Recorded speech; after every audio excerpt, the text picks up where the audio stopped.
day. Obviously, EG, we just saw them lock playoffs, so Dignitas has been knocked out, but still a lot to play for here. C9 trying to secure first place, of course, trying to lock that up, I believe. Yep. And FlyQuest trying to maintain position, trying to theoretically, still could get fourth, depending on tiebreakers, depending on everything else going on. Getting that fourth place spot is a big deal. It gives you that upper bracket berth, an extra life in playoffs, and some extra games to play as well. Feels like, the best spots kind of given where you are in the standings. Obviously, you want to be as close to the top as possible. But first and fourth do feel like the big spots that are up for grabs. For Card9, they're obviously gunning for first. Have to win here to maybe get a tiebreak, or you can hope Team Liquid fumbles against TSM at the end of the day, which of course feels pretty unlikely given the standings of those two teams, but you never know. We've had a lot of unlikely games, I feel like, over the last little while. 100 Thieves coming so hot off this big C9 win, then loses today. No one would have really expected that against Dignitas. We saw C9, drop a pretty big game. TL dropped a pretty big game recently. So a lot of these teams have had some pretty big upsets. The bottom of the league is still very competitive. When they are on, they can be on. It's just the consistency, I think, that plagues some of these teams below the top. But going to be interested to see how FlyQuest can perform here today. Early Lee Sin pick. It's a big pick for Blabber, but it's also a big takeaway from Jose, who is incredible on it. The Tryndamere feels almost guaranteed to be top. We had been getting some Tryndamere mid a while back, but hasn't really been the C9 style, so it does feel like they're just going straight towards it. With the Gnar and the J-Span, someone is happy to go towards it, and they're going to actually double lock their solo lanes here, so you can only actually have one counter pick for the solo lanes, because then the next round of bans, C9 can protect their other solo laner. So I think it's actually kind of an interesting choice here, because often what happens is if you actually first round one of your solo laners, then they get a counter pick here on 3, and then you have to get another counter pick on 5. So this way they're kind of mitigating that. Malphite coming through, I think, is really smart if they're going to lock this in, and they are. So Malphite already, you're against Lee Sin, you're against Tryndamere, and it's LeBlanc as the AP source. You're not expecting there to be like a Ziggs bot or something like that. So armor stacking and health is going to be really all you need. LeBlanc is not going to threaten a Malphite who has 3,000-4,000 health. It's not the target you're going to be looking for. So I think a really good early pick here from Kumo, but it does mean C9 potentially could throw some bans towards Decoy if they're worried about any particular matchup. I mean, just on recency, Summit's performance versus Malphite didn't go so great. His worst game of the split was very recently against this champion. 0-7-1, I believe. Not the best. Solo killed by Someday. Yep. He got absolutely spanked in that one. So we'll see if he can turn into better performance. It's very rare to see Summit kind of drop the ball like that. That many times. Exactly. He always gets one per game, and I maintain he always has one really funny play per game. We'll have to see if he does this time around, or if he'll make a liar out of me after having more than one yesterday. Maybe he's going to kind of try to compensate here today and just turbo stomp the game. But it's actually no mid lane bans, so it's more bans towards marksman here for C9. Very interesting, because they haven't actually picked their marksman either. It may be just saying, hey, Berserker's actually more flexible than you. We think that we're going to be able to kind of create this advantage. It does mean that there is a full suite of counter picks available here for Decoy. They banned out Syndra, of course, in the first round. Vex is considered a very strong option. It's kind of the new age of the Aftershock Lissandra. When LeBlanc jumps in, if you have your fear prepped, you just W immediately, you get the shield, you fear him up, and you can have that electrocute trade coming through. Of course, every time he dashes as well, you get the passive proc with the Gloom auto that does bonus damage there too. So it's a pretty nice matchup. You can get the push once you have some levels as Decoy, but still dangerous when you're up against Lee Sin plus LeBlanc. Really strong kill pressure there. Is it going to be a ranged support paired up with it? With Karma banned off, it feels like it's just going to be engaged, because they don't really have any primary engage anyway. So this to me kind of reads like you just want Berserker chilling by himself on Ezreal, and Winsome's actually going to move from lane and try to play with Lee Sin, try to get this Tryndamere and this LeBlanc ahead, because that feels like really the key kind of components here. And that's more C9 style anyway, is Berserker kind of just chilling, farming out lane, and then being a monster in team fights. That's really where they kind of succeed. Whereas, when you look towards FlyQuest, it's more about trying to play through Johnson and Afro, trying to get them ahead and really kind of have their success through bot lane. Yep, have seen Winsome on All-Star at least once already, but it's actually one of his better games. as Misfortune is the final pick up for Johnson. It has been a minute since I've seen this champion. It has been a long time. And MF has so many different builds that you don't really know exactly what you're going to see. There's on hit, there's like these AP hybrid builds, there's full lethality for like the kind of ultimate one-shot. They have really good setup for MF though, with Nautilus to lock you in place, with Malphite ultimate, even potential stuns from Viego, the fear from Vex. Like they have a lot to hold you in place, and if you get locked into that full MF ulti, you're gonna be in trouble. Certainly are. So pretty fun one here. Excited to see these two twins battle. Different priorities here, but still playoffs in mind for both. Let's see what happens. Cloud9 gonna be taken on FlyQuest.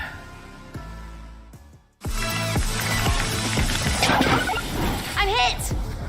Armor reduced. Out of mana. Low HP. Where's my support?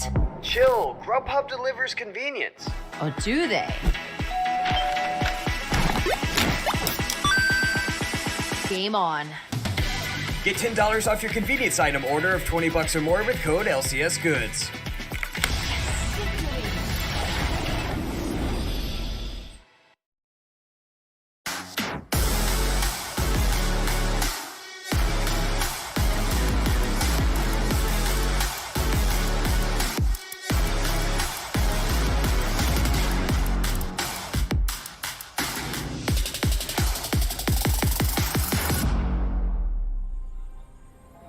Get gaming, Azael. It's time. C9 versus FlyQuest. Still got first on the brain for the Cloud9 fans. For FlyQuest, it is a toss-up between where in the 4 through 6 you'll finish. Some of those numbers are better than others, I can tell you that much, especially with the 16 playoff being a lot more condensed than the summer will be. Absolutely. It's going to be a really interesting one. You know, very different styles of composition. Cloud9 very clearly want to play through sides. They want to be set up in a 1-3-1, utilize Blabber and Winsome to move around and kind of get those soul lanes ahead. Whereas FlyQuest really just want to group and wombo combo, like Malphite ulti, Nautilus ulti, Vex flies in, everything happens at once, and they want to try to really just erase you with that. It is going to be very much a rune setup, kind of geared towards laning here for Johnson. He is Comet, he is Scorch, he's also playing even Absolute Focus, so you know everything towards kind of the early game poke there, playing Biscuits as well. So we'll see if they can create themselves a nice little lead here on that bottom side, and if Winsome is roaming, if they can actually try to punish Berserker. Yeah, curious to see how really all the matchups play up, but Soul Lane's obviously always a fun one for the C9 side. And it's one of those things where Malphite is one of my favorite picks into, you know, AD heavy comps, as this is very AD heavy. But one of the things that you have to be really wary of as the Malphite in these kind of things is if you lose the push early, as you often do as Malphite, a stacked wave into a dive early is very, very detrimental to your game. That can put you behind enough that you can actually get really screwed. So we'll see if that's going to be the situation here. Someone's going to retreat back and should be able to use a spinning splash to pick up these CS, but actually just going to keep hitting him. He doesn't even care. Kicking in there. Kuma with the W, looking decent for the first few autos, but Summit is going to win out on that early trade. Yeah, and here's the thing is that Trinimir actually has sustained, right? So he popped his potion here, so I would say, you know, the trade is pretty even, or maybe even Kumo favored right now, but as Summit gets level 2, and he's actually just playing for experience, he's going to get the Q leveled up, he's going to be able to play for that Q spam, and just right now it's all about just denying the wave, and there you go. Levels up, gets his Q, and as long as you are maintaining access to that wave, you'll be able to just constantly have the Fury high and just continually take these trades. And it's going to be a while until Kumo kind of gets enough armor to really stabilize this lane. So he has to be careful he doesn't take too much damage, so there is no chance of a stack and dive, because Blabber is moving up here. The wave is pushing too fast, to be honest, to be able to go for it on this stacked wave. But, you know, potentially off the bounce, he could also be in danger. Yeah, I was just like laser focused on all the low health caster creation. A couple of them did fall with that Kumo hitting him, so he pushed too fast, so he's not intending to dive on this one for sure. But at least denying some resources here. Summit, as you can see, still leading in XP as well with some Blabber's coming up. Excellent zoning. Blabber is on the way, as you mentioned, though. So they are actually going to try to dive on this next wave. So they're waiting for the next wave to crash. So it wasn't that earlier wave as we were talking about, but it is going to be on this wave. They're going to actually look for it. But Kumo has gotten experience, so he is 3. This is a tough dive, I think. Big wave, but big health bar on the Malphite side as well. Kumo does have the shield. Blabber, in we go. Safeguards there. Going to launch on in. The Q hits, and Kumo now going to have a TP in to protect him. Blabber a little too low, and now Kumo maybe can jump in to turn it back around. Sequoia's here, but Blabber's going to get away. Okay, not bad. I mean, it is just basically the flash for the TP and Ghost. So you know, they do force that out of Tukoi. It doesn't put Kumo that behind. The one thing is Kumo actually kind of has to focus on surviving and not farming, so he loses a little bit of CS. The big loss there is actually that Tukoi loses TP. Big face check there. Jose Dioda with the perfect timing onto Berserker. Q's gonna land, slows out Berserker, but Afro's taking way too much damage. Thankfully, the turret's not gonna kill him. Ignite's barely not enough. Oh, he leveled up. He leveled up there. I'm not sure if he would have actually gone down without that, but got a little bit dicey as the early trade looked really good on Berserker, but in the end, he doesn't even have to use a summoner, and it is both flash and heal down for FlyQuest, so ends up going the other way. But Jose wrapping around again. They're not expecting the repeat gang. Another one. Here we go. Ooh, not yet. Nope, backs away. Decides there's no angle. Yep. With the cow there, man, if you go in at that angle, you're going to get hit in the tower. Not a good look. Afro already knows. He can warn him. Jose, don't do it. It's not a fun time. He's done it to enough people that he knows what that looks like, for sure. All right, well, Summit still with the XP lead. Mid lane, actually, relatively even beautiful fear there by Tukoi. Kind of what you were saying, like it's inverse Lysandra, right? You're not that tanky, but very easy to hit LeBlanc, which is going at you. Yep, and you are deceptively tanky with the W shield, right? Because you know, yes, if you can't get that off, you're going to be pretty squishy. But even in the early levels, the W is going to be a shield that's going to absorb at least like a full auto, maybe even a Q depending. So it's reasonably strong in the early levels, but just trying to get those points into Q, be able to get the push here, just continually shove in that LeBlanc. And anytime LeBlanc dashes in with your passive, you get that Gloom auto that's going to kind of help reset the fear and also gives you bonus damage on it. So it's quite a good matchup there for Vex. And we're seeing more Vex into some of these nice matchups like the LeBlanc. So it's been fun to see it get mixed in, though I will say, largely it doesn't feel like we've had a lot of pop-off games for Vex. We've been seeing it more, but haven't really seen it dominate yet. Yeah, I can think of Abba had a recent Vex game that was kind of big. Pala had a decent Vex game recently for CLG, but yeah, we haven't seen that much Vex. Certainly feels like it's a champion that's been a little later to the LCS, so it is nice to see it more now. Tukoi's lane is going very well so far, but CS lead's not really amounting to much, just Fudge gonna TP back into the wave. And you gotta give him credit, because he TP'd away from his lane, right? So if you're actually laning even, and you had to TP up to actually defend topside, well, Fudge just TP back, that is the advantage. So that little bit of pressure definitely helping him out. Berserker trying to hold on to that dash until he was at the mini wave. May have to flash. We'll see if he can sidestep, but... Oh, we got him! Afro! He's gonna get the root on the other end. Good patience there. That might be enough. That is it! First blood over to Johnson. Afro played that so well. Just completely waited out. It's boots to no boots. So he's not gonna hook early. He's gonna walk up for the passive auto there for the root, but now it's a 50-50. The Dragon reset. Time to flip! Lee Sin's gonna win it. The smite is good. Winston, though, awfully low. Does get felled by Jose. So 1 kill for the Dragon. Yeah, 1 kill for the Dragon, and they get first blood on that bot side. So a nice little injection of gold there for FlyQuest. But yeah, just really well played from Afro. If you have the move speed advantage, that's how you want to play it. Berserker is waiting for you to hook to reactively flash. He has the mechanics. He's going to flash that 10 times out of 10. So Afro says, well, I don't need to hook. I'm faster than you. I'm just going to walk at you, going to get the guaranteed root auto. So that forces him to go for the early flash. And then he had him kind of pinned to the tower where there wasn't really an angle for him to dodge. So just really well played there by Afro, who's now going to move mid to help cover this as Tukoi is trying to get the reset. His jungler is there. His support is there to cover. Nicely done. Going to get him that reset, knowing he doesn't have the TP. It becomes even more important. So a little trade there from Berserker, going a bit aggressive. And it is going to be lethality, kind of hinting towards that obviously with the comment, but we can watch this one more time. Yeah, it's just move speed advantage. Berserker has already used the shift. He's trying to sidestep, but every time you sidestep, you're actually just allowing him to close the gap that much more. Nautilus doesn't need to do it early. It's basically the same process that you can use with Blitzcrank, where you just actually wait for your Turbo Fist. If you're faster than him, make him use his jump first and then hook.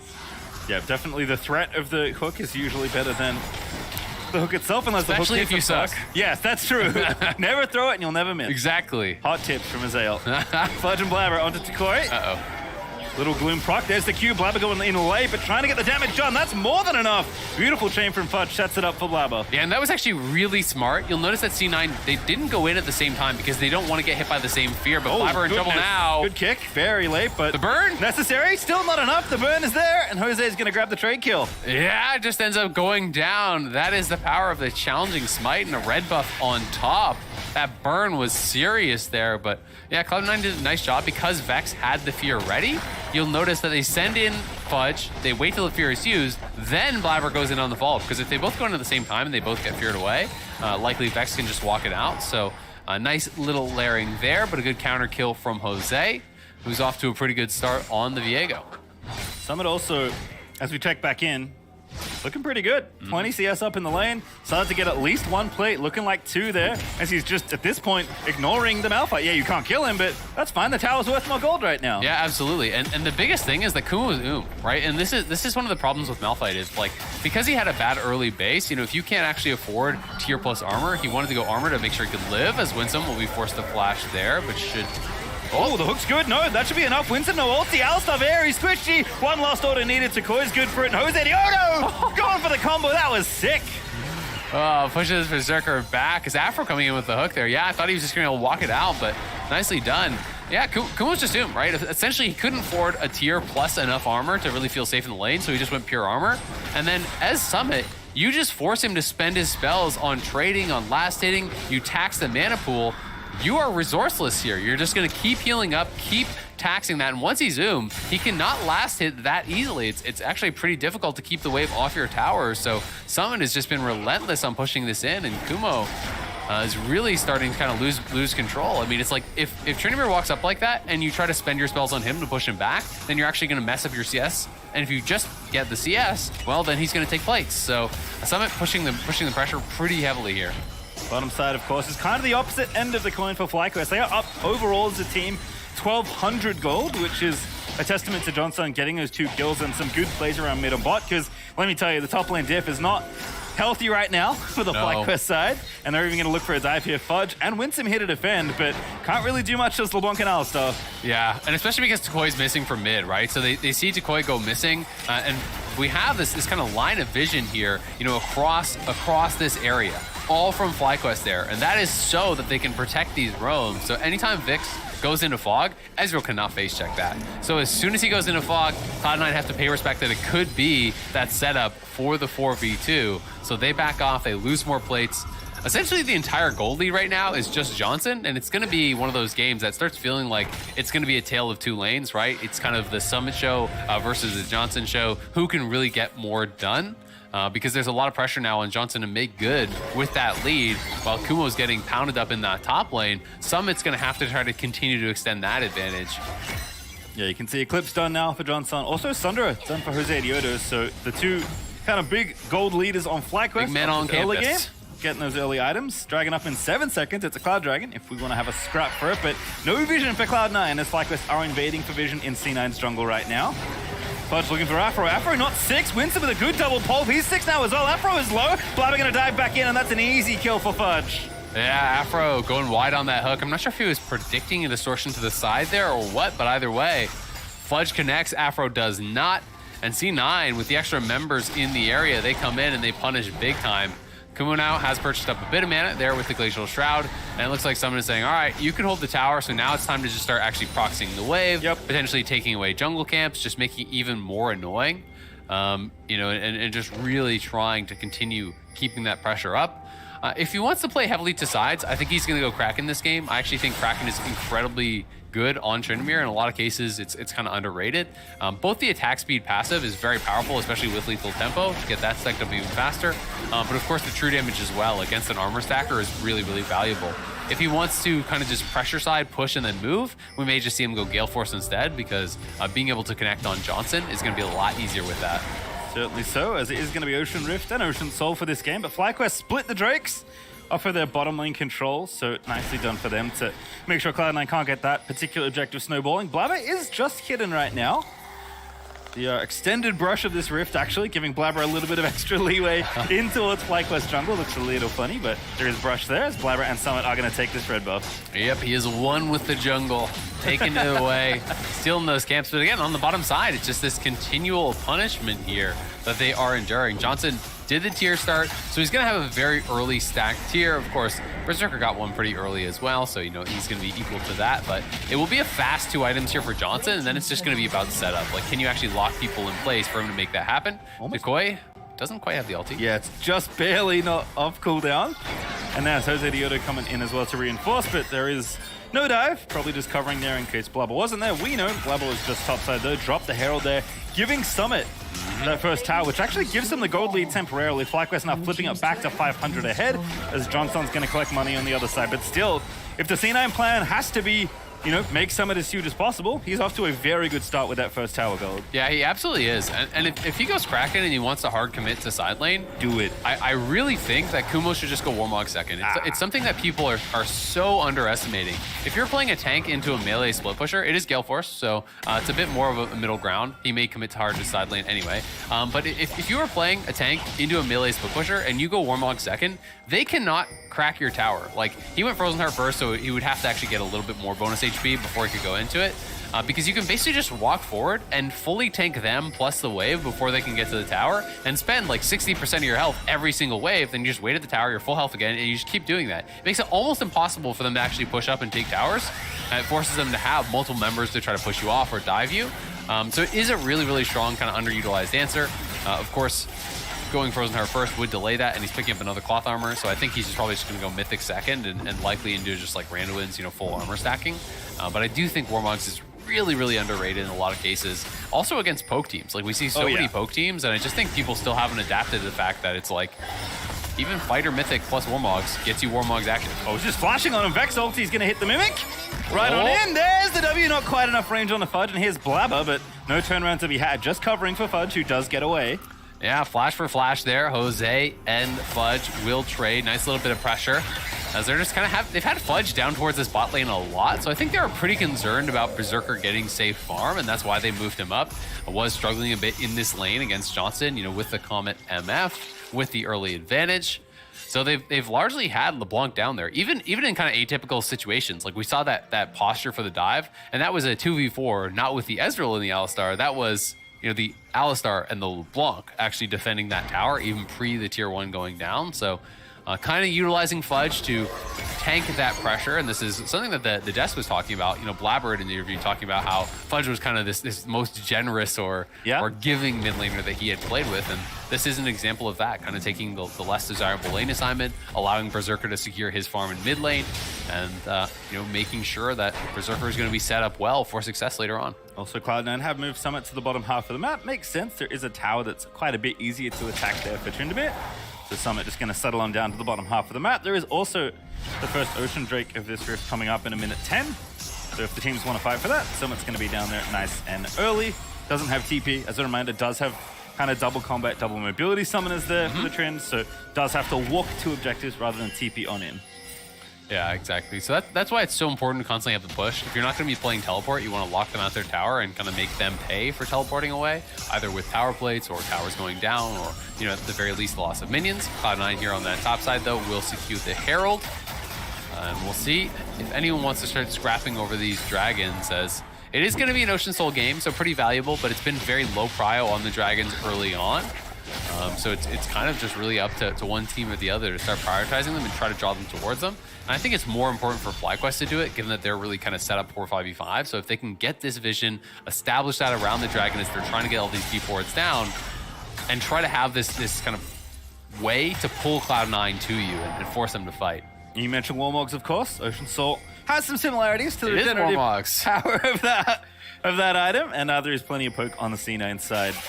Especially looking at Ezreal as always. Decoy is chilling in a potential 1v1. Fudge gonna land the chain. Decoy getting bursted down. Fudge, does he have the 1v1 angle? It's looking close, but not gonna go for it just yet. Last Q's not enough. So Decoy's gonna get away. Yeah, nice little bit of pressure though. And with the Herald, that means they get tier 2. No one's actually gonna be able to respond to this. Malphite's down bot side. I don't think he's TPing in to try to save this, so should be tier 2 gone. It will be this traded for the dragon on the other side. FlyQuest had a good setup with the vision.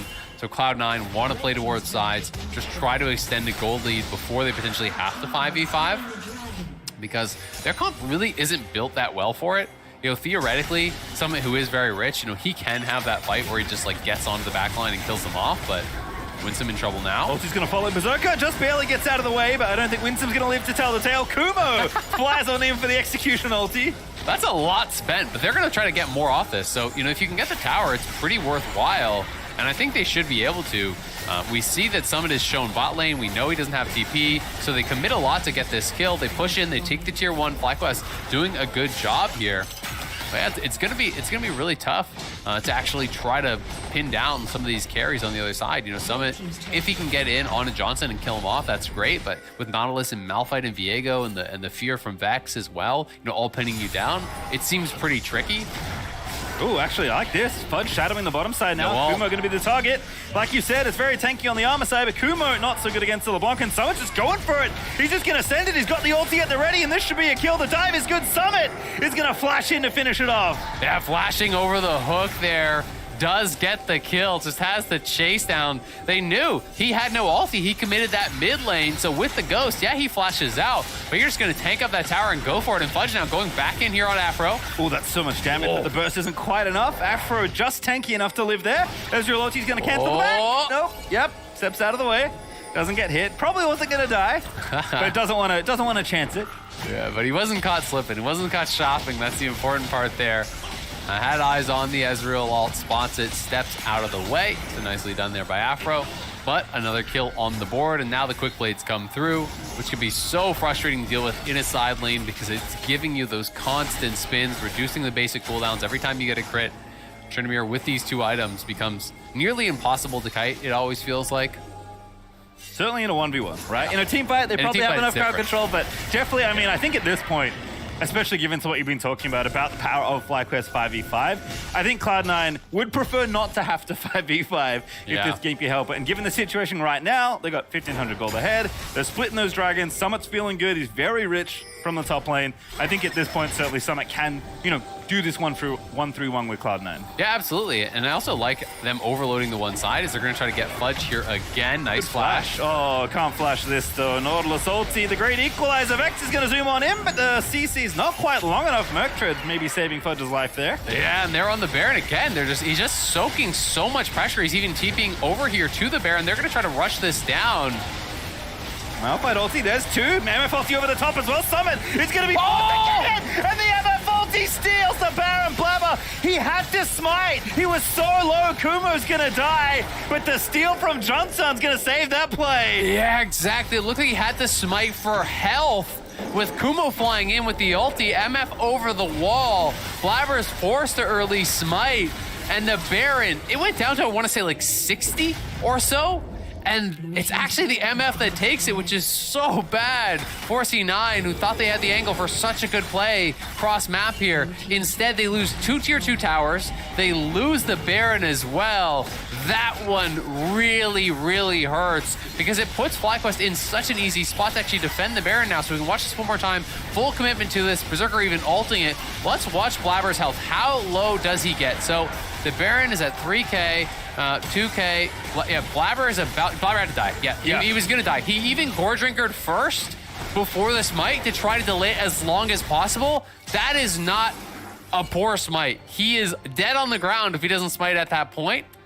And that was so close. It went down to, I want to say, like 64 or something like that. So really good call by Kumo and Johnson to just pressure him. Even though their jungler's not there, they had the angle to burst him down, force out that early smite, and Johnson gets the Baron, and FlyQuest now fully in control.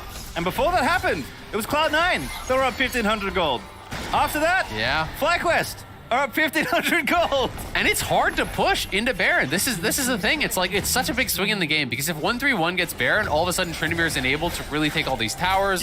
And you're kind of bleeding an inhibitor maybe, and then the game is in an awkward state because you're locked into your pace. You can never leave, and LeBlanc and Tryndamere are doing all these backdoor shenanigans. With that steal, it's the swing of 3K gold because it's plus 1.5K to FlyQuest for taking it instead of negative 1.5K, right, for C9 taking it. And so we're going to see maybe a pick here on Winston mid. More engaged. Also forced to put the ulti. Vex is going to ride on in. The damage is still enough through the alley ult. It's Afro that picks it up. Another good pick, but yeah, you just can't push into those Baron minions. They help you defend the tower so much. So Cloud9 in a lot of trouble now. FlyQuest is going to get another dragon. Yeah, Tukoi found him. That burst is massive on the Blabber. No fear, thankfully, but Blabber's going to live. Berserker trying to counter ulti is to push them away, but there's still 30 seconds left on this Baron. Yeah, and this is Soul Point now. Soul Point with the Ocean Soul. So, you know, you grab that up. They have a much tankier front line, of course. We've seen Winsome die a lot this game. not even in like super crazy positions, but Cloud9 has just kind of lost control of the map. And because they're so committing to the 1-3-1, to the side lanes, and FlyQuest has really good engage. Like they are willing to spend everything on an ulted Alistar because LeBlanc and Tryndamere can't respond, right? So they're not concerned about over-indexing on that, about wasting all their cooldowns and then having a fight right after it. Cloud9 can't really 5v5, so like, yeah, sure. Vex ultimate, Nautilus ultimate, MF ultimate, throw it all in there. Who cares? Get the kills. Seems to be Tuki time. I think it's always Tuki time. Yeah, that's true. That's the secret, you know? That's the secret. Winning, losing, they're playing, they're not playing, it's Tuki time, baby. Awake, asleep, gaming, eating.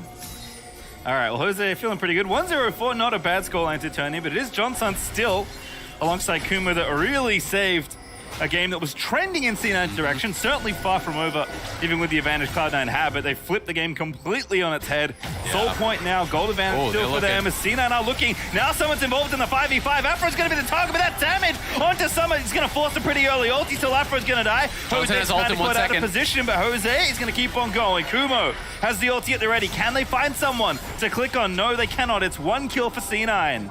Oh, yeah, they're going to be able to get out. Man, that was really close because Johnson just didn't quite have his ulti.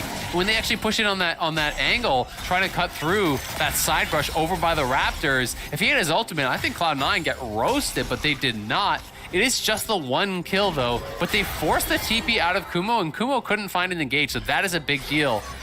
Because now it has to be Vex almost answering the sideways, which is, you know, more something that could get punished potentially here. You know, this is a very squishy Vex. He does not have a Zonius or anything like that. So potentially, if someone gets a kill there, that's a way to kind of really start poking and prodding and pulling FlyQuest apart.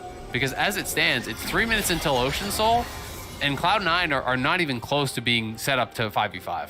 Nope, and they're going to be forced to, it looks like here. Grudge done for Summit, but he really just is the one alone atop the Cloud9 Gold Mountain. Makes sense, given his ID, but gonna have to try and make something happen in the side lane. Rank 3 ulti at the ready, can keep pressuring side lanes until, as you've said, that Soul arrives and FlyQuest will effectively force Cloud9 into a 5v5 that they pretty much didn't want since the game started. Yeah, absolutely. I will say I'm a little bit surprised that Fudge went Void Staff second, you know, instead of just going something a bit more aggressive like the Shadow Flame. You know, he is solo AP, so I think in these situations, you really want to be looking for those one-shots, right? You're not going to be winning by hitting the Malphite anyway. It's like, you know, being able to 100-0 the Vex or the MF, someone like that, is really going to be the game-changing play that you kind of need. So a bit surprised as the solo AP to see him doing that. Either way, Cloud9 still continuing to try to deny vision, to push out these lanes, to force FlyQuest to respond to them, and pull FlyQuest away from where they want to be, which is group 5s. Summer flank? Oh no, not going to go into the rush. A little too scary with Sequoia having a lot of burst, although Summit is now going to chase on in, and at least force a slow there and just be a nuisance here for FlyQuest. You do know they have to hang around the Baron. Cloud9 were very willing to start it last time, and it was a nice ult combo that just barely stole it away, so have to be aware. Yeah, you absolutely have to pay that respect that Cloud9 are willing to take those risky plays, but likewise, you know, FlyQuest stole that Baron away from you with 2 people. If they have everyone there, they have so much AoE engaged. If you go into the pit with Malphite, Vex, MF around, that is scary stuff. But Johnson caught!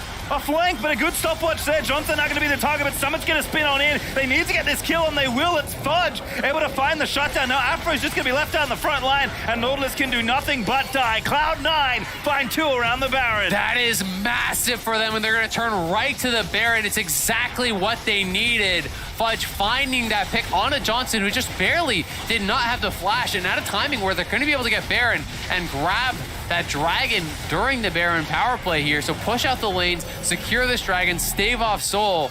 That'll buy Cloud9 a lot of time and a lot of gold here. Such a big deal to find that pick. Johnson was the key member here. They found exactly who they needed, and Fudge having a really strong game.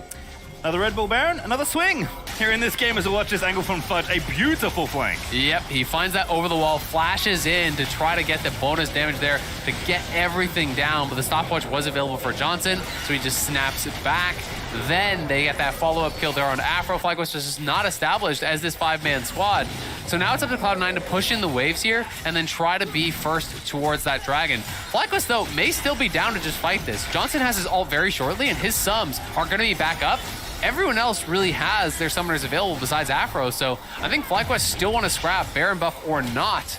and they're going to force Cloud9 to come to them and try to force them to win a 5v5, which is going to be really, really tough. We'll see if Blabber can maybe steal this dragon or something, because Ocean Soul would be probably doomed. Summit also with a big flame, but Winsome an easy target for FlyQuest to start out on. Does behind. Decoy goes in, but here's Summit again. Fudge also trying to pincer it in, and Cloud9, they may have found it. Decoy gonna be a target, but Blabber, he's just gonna get Malphite ulted into oblivion, but Summit is just going into the thick of the enemy backline. He is trying to 1v5, he's taken out Kumo, but the ulti's gonna run out. He flashed out of the way. JoseDioto finds a kill on the other side as Johnson able to grab 2 on the other side of it all. A Berserker, but it's just not enough. Fudge is alive, but not for much longer. Jose finds the outplay, and that's the ace for FlyQuest. It is indeed Tuki time, the last man standing.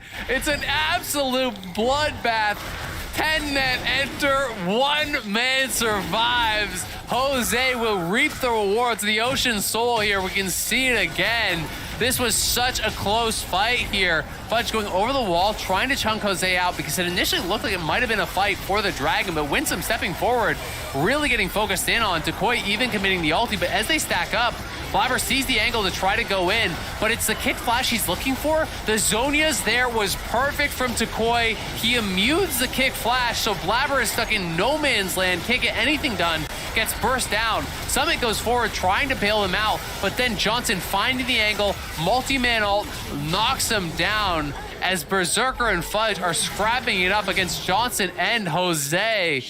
They do knock down Jose, but it was all up to him, and he's able to finish it off. Last man standing, smile on his face. He knows that is going to help their chances tremendously in this game.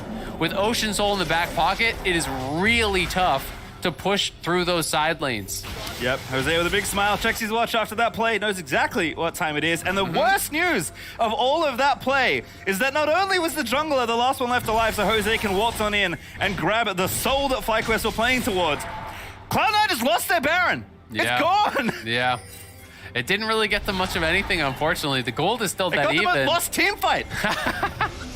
Yep, not the best reward for sure. But Ocean Soul making the difference here. Thousands of gold of stats there for FlyQuest, and they are built for the 5v5.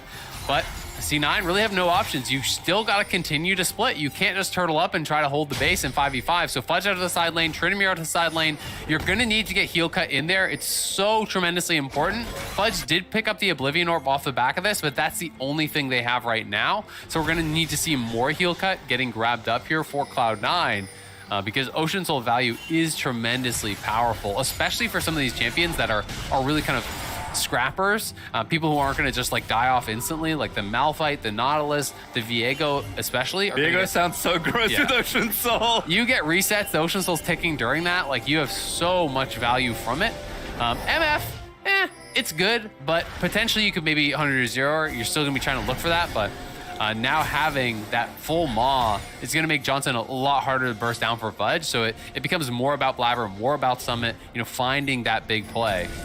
Yeah, definitely keep an eye on the Cloud9 soul laner still, but FlyQuest are roaming on in. Winsome again, the easy target, because Cloud9 just have no vision. They're trying to roam together and get some, but FlyQuest committing forward to the top side. It's 4v4 right now. Winsome sees the angle. It's Afro that he wants to go for. Berserker with the ulti from downtown does snag a couple. Now Berserker is going to be hit very quickly. Kuma with the TP as Johnson just takes out Fudge Decoy. Finds the ulti hook. Yeah, ulti on through, and Johnson finds 2. Yeah, they get 2, and now they're just going to keep pushing. Notice that Kumo didn't spend the ulti. Oh, that connects. I don't think you take that on Trinamir, though. He has ulti up, so he can actually turn and kill you. But they can threaten a dive here. They can continue to push through. There's not a lot of wave clear, so I think it's at the very least going to be the inhib. You can see Summit's trying to push out mid frantically because he knows that they could go for multiple inhibs here potentially, and we'll see if they want to try to go for the end. They are posturing for it, so you've got to clear out these minions as best as you can. Summit now returning to the team, but still, it's a 3v4 here. It's a 3v5 when Jose regroups with them. Yeah, Jose a little too far away. They do manage to kill the wave. Tiamat Ezreal definitely helping out, as Cloud9 will only lose 1 inhib. Not a great news story for them. No. But better than what could have happened, certainly, as FlyQuest will back away very cleanly.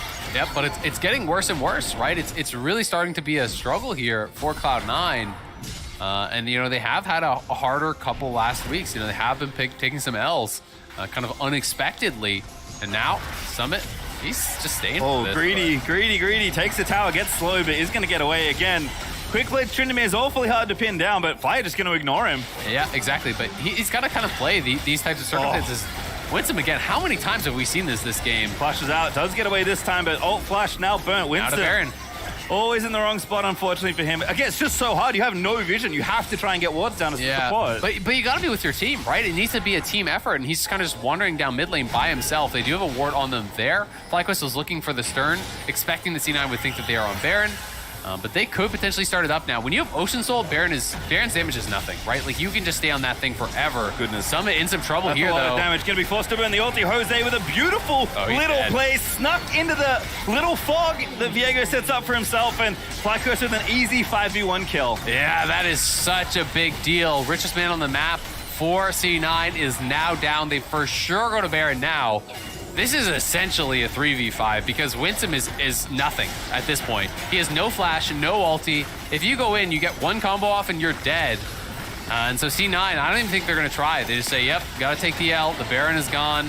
They're going to give this one up, and they're going to hope they can make something happen later, but their chances are dwindling very, very quickly. FlyQuest will have Baron. They will show up for Elder, and they'll say, all right, what do you got for us now? Another 5v5, which, as we've discussed, not the territory Cloud9 want to be fighting in this particular game, but the one they will be forced to fight in once again. There is pick potential. There is potential side lane threat. Cloud9 have the tools, but it's just been so tough to crack through a well set up 5v5 for FlyQuest. Yeah, I honestly feel like it's really, really, really hard. As long as FlyQuest do their due diligence and sweep out wards behind them, as long as they have someone like the Malphite marking the Tryndamere so we can't just get a free flank onto your backline, it's really tough for them to do anything, but they're going to try to fight here. Running at them, and there we go, Kumo no to Koi flying in. There's Kumo on the backside as Johnson is going to shut down Berserker Summit. Just CC'd to death like he can't do anything, and the rest of Cloud9 are just going to die. It's Fudge that finds the kill onto Tukoi, but Blabber goes down to Kumo in the front side of it all. Winsome with a decent pulverize, but like, what are you going to do? It's There's 3v1. a turret hitting the Malphite, I swear. No, It's also just going up. It's a lie. The turret isn't real. Jose Diodo hunts down Summit, and FlyQuest are going to keep their big playoff seed dreams alive. They will upset Cloud9. Oh my god, it's a day of upsets here in Cloud9. They drop another one. FlyQuest with a massive win. After yesterday, they had a very disappointing loss, a huge bounce back game for them to come in here against the top team in the league. They lose to Immortals, the 10th place. They come back, they beat the first place. The standings aren't real in the LCS. That is what I am coming away with here. FlyQuest turning a great game. Some big plays out of the FlyQuest bot lane as well.